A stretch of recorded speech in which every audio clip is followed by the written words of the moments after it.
Morning on this Friday, a wet Fairview. They've been raining there all night and we are on the poly. And just unfortunately haven't had good fortune when it comes to turf racing there. It's been a while, but what can you do? I'm sure the rain's welcome by those that need it. And fortunately, that part of the world does have a poly track, so we can keep racing going. We get straight into the action. Nino's with us, and we're going to start up in race 1 where they've got Monkey's Wedding top of the boards. It's 33-10. Chad Little, Nino's favourite jockey, rides, for Jean Nel. Tops the board. 6 Lyrics and Songs, 9-2. The 7, Night in Japan, 5-1. And 6-1 about the 2, Sapphire Sun. At 7-1 and better the balance. Morning, Nino. Firstly, I want to start by asking you, what all to come are we taking today? Clyde, I suggest the all to come to go like this. Race 3, number 2, Song of Myself. Race 5, number 1, Claimsy. And race 7, number 3, Give Me That World Cup. Okay, got it.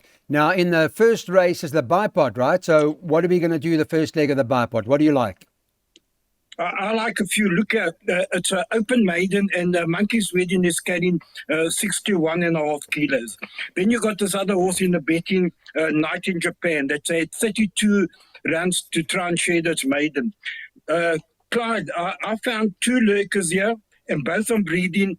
I think will appreciate the distance. Remember that this distance has been cut from 2,400 to 2,200, right? And that is number 2, Sapphire Sun. And I really like the look of number 10 there. Look at the wheels at any price. Both master of my fate horses. And look at the wheel is by Silvana me. So he's going to love the step up to trip. This is a tricky race because none of these runners have actually gone over or beyond 2,000 meters. So I don't want to go out the first leg. I put in quite a few, but I do believe that Sapphire Sun and Look at the Wheels could be the lurkers. Obviously, Monkey's Wedding is a horse to beat on form. Okay, that's the start of the Bipot, over 2,200, as you heard the amendment in distance here. Those are the numbers. The Bipot cost 240. So remind me of you as the top of the boards at the moment. It's even money to 17. That's the latest. Alan Greef and Richard Farid top the boards. 5 Tipsy, second choice at 9-2. 1 Spirit of Nickel is at 5-1. Number 16, Lucy's World, is trading at 6-1. And then you can get as much as 12-1 and better about the balance. So remind me of you, tops the boards. Pretty firm in the betting at the moment, Nino, that Richard Farid and Alan Greef team up for. Currently priced up at even money. I don't know if you're happy with that sort of price, but looks the horse to beat. Well, it looks a filly to beat, Clyde. She's a 2-year-old. She jumped from a fair enough draw from number 8. I quite like Spirit of Nickel here, the stable companion with Craig Zaki up at 5-6-1. I think that could be the value. And I think I also made a bit of an error here because I left out Lucy's World because I believe that Justin would have scratched it, but I see he hasn't done so. So that would be my third choice, and if the public want to maybe include Lucy's World. But my selections here are the 2 stable companions. Number 1, Spirit of Nickel, and number 17, Remind Me of You. Yeah, it's interesting. Spirit of Nickel is an James Crawford horse, I think it is. Yeah. Yes. And well, Remind Me of You will be having a third start for Alan. Let's see how she goes. And that's what Nino is doing in the first leg of the PA.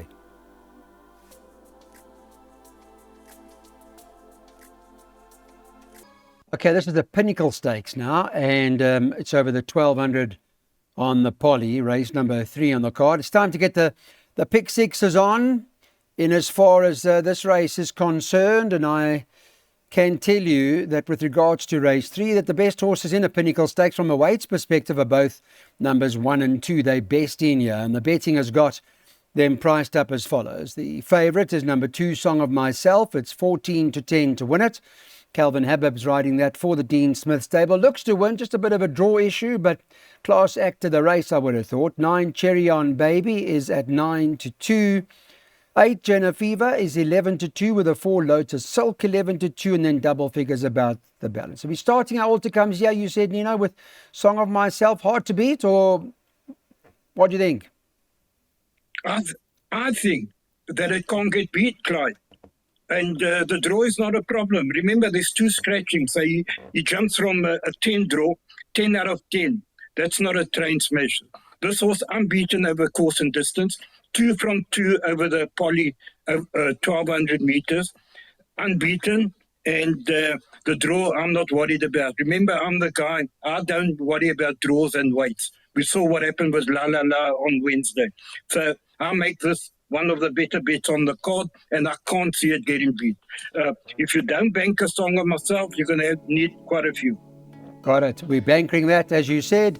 We're bankering later on in the pick 6, the 1 Klainsy, and the second last leg of the pick 6, we're bankering the 3 Give Me That World Cup. Okay, let's get to race number 4 now. Augusta Rossa, Nino, this is the favourite. It's priced up 5-2 to win at the 2. War of Dynamite also 5-2 or thereabouts, 28-10, I think. 10 North Star, 4-1, and the 6 French Flame, 6-1. Some adjustments and long shot support, if you like, for this horse. I see that Eldon Webber's riding for Jean Nel. The 12 Gorgeous Cape, there's a little bit of movement there. And then it's 12-1 and better about the balance. But I would imagine there'd be a few that you like in a race like this. Yes, I do. I think it's quite an open race. I do like Augusta Rossa. He's been taking on the best in P, and he's also run behind a Quick Step Gal in Cape Town. The drop to the 1200 is not a problem. I think he's run good races early on over shorter. And like you said, I just got word that Gorgeous Cape is fancied very, very strong, Clyde, and I don't have it in. But the pick 6 is only 96 Rand. Maybe that horse should be added in. Number 12, Gorgeous Cape. I just, the draw worried me a little bit. And and then you got Dupont Emerald. I think that can cause the upset.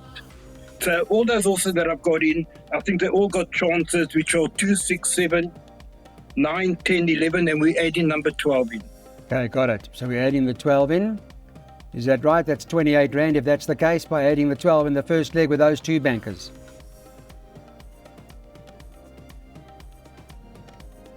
All right, so Klainsy, the handicappers after her, she started in Quebec at Fairview. She started off at 73, I think her rating was. She's now a 90. Well, that's because she's been winning and winning so impressively. And maybe it's not enough for her because she's good enough in a race like this. I would have thought the danger, I made World Choice the danger because of that run, Nino, to Another Dance for Me. But Klainsy's probably got its measure. Priced up at the moment at 18-10, 3 Nkwela 7-2, and the 8 World Choice 5-1. But we're into Klainsy, right? I am into Klainsy, which has been nothing but impressive in the last 4 runs, unbeaten over course and distance. I don't think the handicapper's got hold of her just yet. She's improving with every run.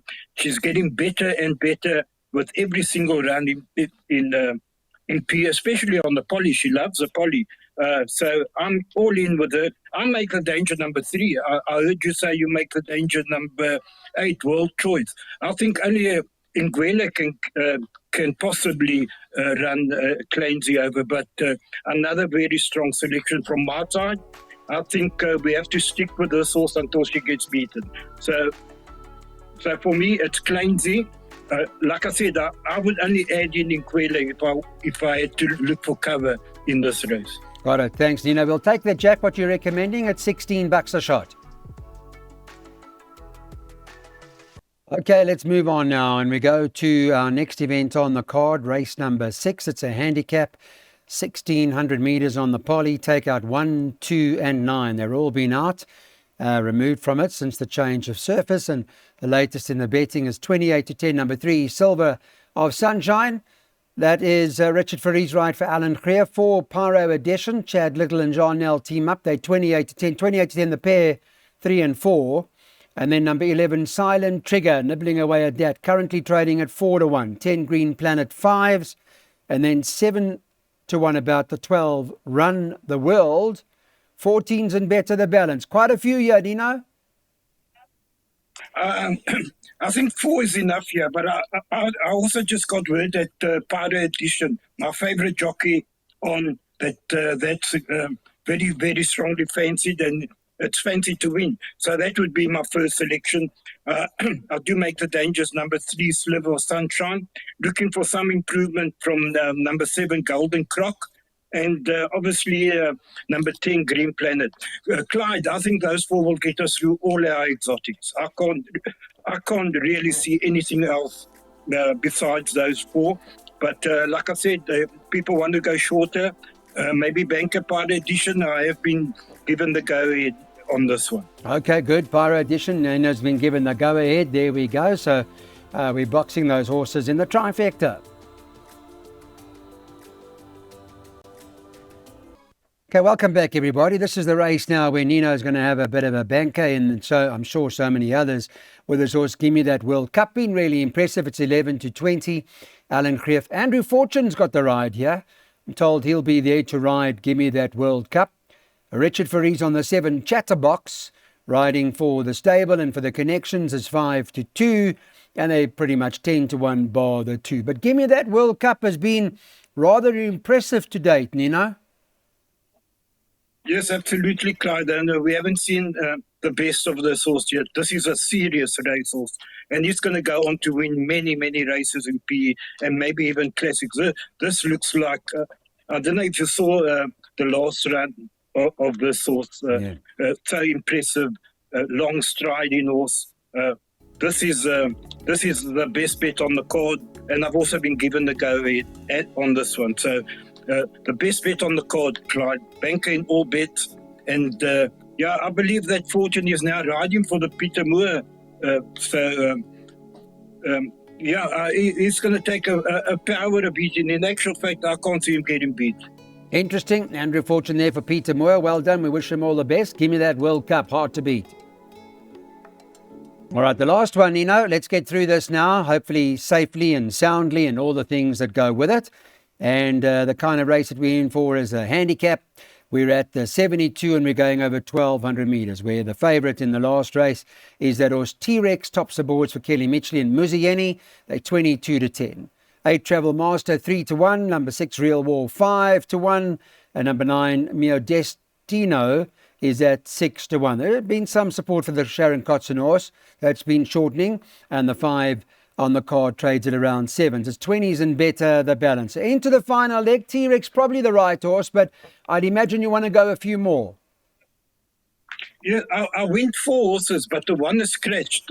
Honorin's Gimme, that was scratched after I did the pick 6. Remember that we add in Gorgeous Cape to the pick 6, and we can take out Honorin's Gimme, and the cost will be basically the same. I like number 2, T-Rex. I think that's a horse to beat. Brilliant form over course and distance, and definitely the horse to beat. Real War jumping from a 2 draw now with Charlton Glover, 2 kilograms better off with Travel Master. He should have the beating of Travel Master, but we can't leave out Richard Faris. So I do strongly believe that those 3 will get us through the pick 6. The other one, probably, if they want to go a little bit wider, would be Keen Viceri, number 5, from a 1 draw. If they wanted to add in, I don't really like number 9, Mia Destino. So for me, it's 2, 4, and 6. And the only other one I would add in at a push would be number 5. Got it. Thanks, Nino. Thanks for all your time today. Thanks for everything. Hope it all goes well. That's the last race out at Fairview.